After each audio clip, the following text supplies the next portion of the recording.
12 ফেব্রুয়ারি ইতিহাস গড়বে বাংলাদেশ। একই দিনে সংসদ নির্বাচন ও গণভোট। কিন্তু কিভাবে দিবেন এই ভোট?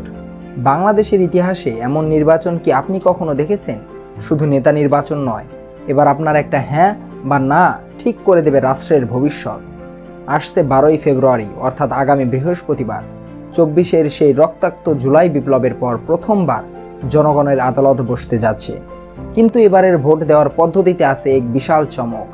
একই দিনে একই সাথে হবে জাতীয় সংসদ নির্বাচন এবং গণভোট। অনেকেই ভাবছেন একই দিনে কিভাবে দুইটা ভোট দেবেন। ভোট দেওয়ার পদ্ধতিটা কি খুবই জটিল?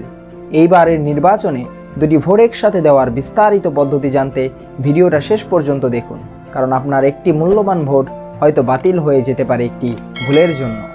আমরা জানি 2024-এর জুলাইয়ে ছাত্র জনতার সেই রক্তাক্ত সংগ্রামের পর বাংলাদেশ এখন এক নতুন সময়ে দাঁড়িয়ে। এই নির্বাচন শুধু একটা ফরমাল ভোট নয়, এটা হচ্ছে রাষ্ট্র সংস্কারের একটা বড় ধাপ। রাষ্ট্রের কাঠামো কেমন হবে, কী ধরনের পরিবর্তন আসবে, সেটা ঠিক করার জন্যই এবার সংসদ নির্বাচনের পাশাপাশি গণভোটের আয়োজন করা হয়েছে। অর্থাৎ আপনি নেতাও বাছাই করবেন, আবার রাষ্ট্রের নীতি নির্ধারণেও নিজের মতামত জানাবেন। আগামী 12 ফেব্রুয়ারি অর্থাৎ বৃহস্পতিবার সকালে আপনি যখন কেন্দ্রে যাবেন, প্রথমেই কি করবেন শুনে রাখুন। এবার ভিড় আর ঝামেলা এড়াতে নারী এবং পুরুষদের জন্য থাকবে সম্পূর্ণ আলাদা লাইন। কেন্দ্রে ঢোকার পর আপনার প্রথম কাজ হলো বুথের বাইরে থাকা ভোটার ক্রমিক নম্বর, সিরিয়াল নাম্বার মিলিয়ে নেওয়া। আনসার বাহিনী আপনাকে এতে সাহায্য করবে। কিন্তু মনে রাখবেন, রুমে ঢোকার পরেই আসল পরীক্ষা শুরু হয়। পোলিং অফিসার আপনার ভোটার কার্ড এবং ছবির সাথে চেহারা মিলিয়ে দেখবেন। সকল এজেন্টদের সামনে আপনার নাম জোরে ডাকা হবে, যেন কোনো ধরনের কারচুপি না হয়। এখন আসি সবচেয়ে গুরুত্বপূর্ণ জায়গায়। পোলিং অফিসার আপনার আঙ্গুলে অমোচনীয় কালি লাগিয়ে দেওয়ার পর আপনাকে দেওয়া হবে দুটি ব্যালট পেপার। খুব ভালো করে খেয়াল করুন। গোলাপি ব্যালট, এটা হচ্ছে গণভোটের জন্য। এখানে হ্যাঁ এবং না এই দুটি ঘর থাকবে।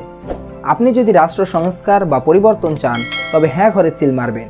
আরেকটা থাকবে সাদা কালো ব্যালট। এটা আপনার এলাকার এমপি নির্বাচনের জন্য। এখানে আপনার পছন্দের প্রার্থী বা দলের মার্কায় সিল মারবেন। মনে রাখবেন, গণভোটে হ্যাঁ দেওয়া মানে আপনি সংস্কারকে সমর্থন করছেন, আর না দেওয়া মানে আপনি বর্তমান পদ্ধতিতে পরিবর্তন চাচ্ছেন না।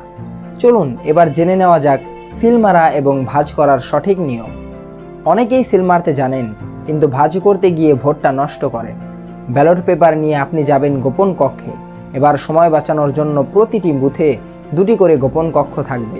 সিল মারার সময় খুব সাবধান থাকবেন, সিল যেন নির্ধারিত ঘরের বাইরে না যায়। এখন শুনুন ভাঁজের সঠিক পদ্ধতি।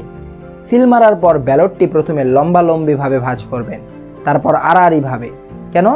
কারণ লম্বালম্বি ভাঁজ না করলে সিলের কালি অন্য মার্কায় লেগে যেতে পারে, আর সেটা হলেই আপনার মূল্যবান ভোটটি বাতিল হয়ে যাবে। সবশেষে রাবার স্ট্যাম্পটি অফিসারকে ফেরত দিয়ে একই ব্যালট বক্সে আপনার দুটো পেপারই ফেলে দিন। ব্যাস, তাহলেই হয়ে গেল ঐতিহাসিক দিনে আপনার দায়িত্ব পালন। 12 ফেব্রুয়ারির এই ভোটে শুধু একটা নির্বাচন নয়, এটা বাংলাদেশের মালিকানা ফেরত পাওয়ার লড়াই। তাই নিজের ভোটটি এইবার সৎ, যোগ্য ব্যক্তিকে সঠিকভাবে দিন এবং দেশ গড়ার এই প্রক্রিয়ায় অংশ নিন। ভিডিওটি ভালো লাগলে শেয়ার করুন, যেন সবাই সঠিক নিয়মটি জানতে পারে।